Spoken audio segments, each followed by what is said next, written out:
பாயமுள்ள ஒருத்தர் இந்த புழுதி காட்டுல உருண்டு எந்திரிச்சு அவ்வளவு அவசரத்துக்கு போயிருக்கான். உனக்கு அவன் பிச்சைக்கார பயிலாது என்ன யார் மூலமா போனான்னு உங்களுக்கு தெரியாது. யார் மூலமா மேல போனாங்க?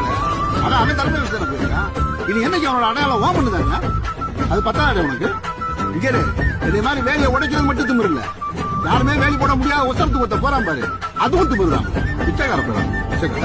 இந்த மாதிரி சாதி பெருமை குடும்ப பேசுறவங்க எல்லாம் முதல்ல அடிச்சு உடைச்சிருக்கும். ஏன்னா நாளைக்கு எவனாவது எங்க இருந்தாலும் வந்து நீங்க எல்லாம் யார் தெரியுமா, உங்களுக்கு எவ்வளவு பெருமை இருக்கு தெரியுமா, என்ன எதுவும் கேட்காம வந்து மாட்டி போட்டு இங்க கீழே இருக்கிறவங்க சொல்ல ஆரம்பிச்சோம்.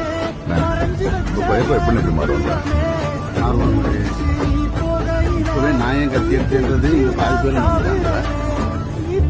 இங்க எவனும் மேலையும் கிடையாது கீழையும் கிடையாதுன்னு சொல்லி எல்லாரும் சமமுன்னு தான் சண்டை போட ஆரம்பிச்சோம். அதையும் எல்லாரும் நைசா மறந்துட்டாங்க. இன்னைக்கு நம்ம உரிமைக்குன்னு போற சண்டையை கூட மேல இழிவுன்னு சொல்லுவாங்க. இதெல்லாம் ஒன்னா பேசி விளையாண்ட போயில பிச்சைக்காரன் இவனுங்களே இந்த பாடு கொடுத்தாங்க. மேல போக அந்த கிட்டாமல் யார் யாரெல்லாம் என்ன பாடுபடுத்துவாங்க.